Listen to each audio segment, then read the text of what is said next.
Hey, welcome to today's daily update of my progress towards my goal of becoming an established motivational wellbeing speaker. And today I've done absolutely diddly squat towards that goal because it has been my little girl's 11th birthday party today. So I have literally been with, well, not just her, but from about 1 o'clock onwards, 7 other 10, 11-year-olds, and we've been loading up. It's like, I can't believe the amount of sugar that has been consumed today. I've not been completely 100% off the sugar today either. So I've had the ice cream, about to go and have the s'mores, we've had the pizza, we've had the burgers and everything else that goes with it. So a birthday cake, of course, don't forget the unicorn birthday cake. So that's kind of pretty much sums up what I've been doing today. That said, this morning when I went out for a run with a dog, I think running certainly does something to me. And I've talked about kind of talking and walking, or walking and talking before as well on these videos. And it does kind of make me think of things. And one of the things that I thought about this morning when I was out, it's not really related to the speaking, it kind of is. When I was out running this morning with a dog, I was thinking about what I'd spoken about a few days ago, where when I write and when I do these videos, it kind of helps me articulate some of the things, the ideas and thoughts that I'm having. And then I write those down and they essentially become stories. They become the things, not just like this happened and this happened and that happened, but kind of making meaning of events. This happened, which means this. Normally in a really kind of good, positive, growth-oriented way.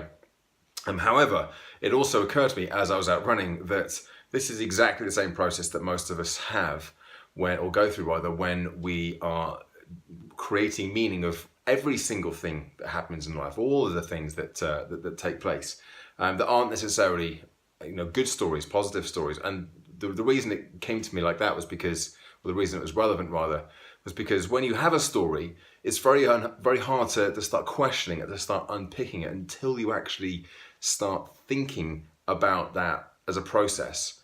So if you have a story and you're telling yourself, well, this always happens to me, or that happened, which meant this, or which meant that.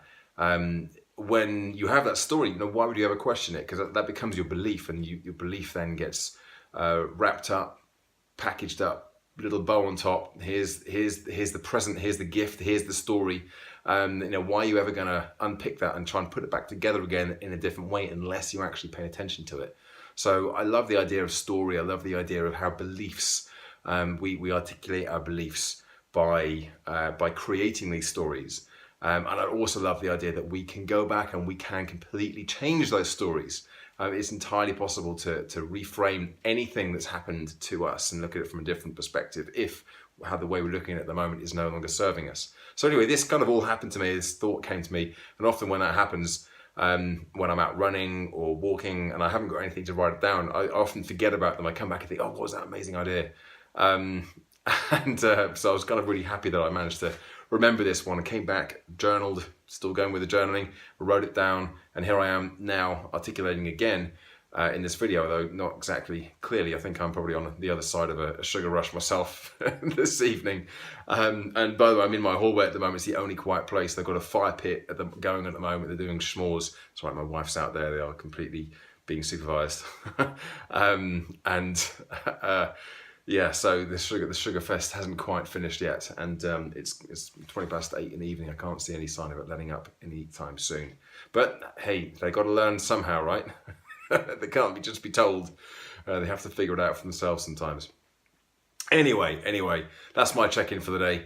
I'll be back again tomorrow. I'm actually driving up to Cheshire tomorrow to see my dad. My sister's over from Ireland, so I'll be kind of doing more family stuff there, and I've got a couple of new programs starting again on Monday, so I've got a kind of fairly full-on day tomorrow.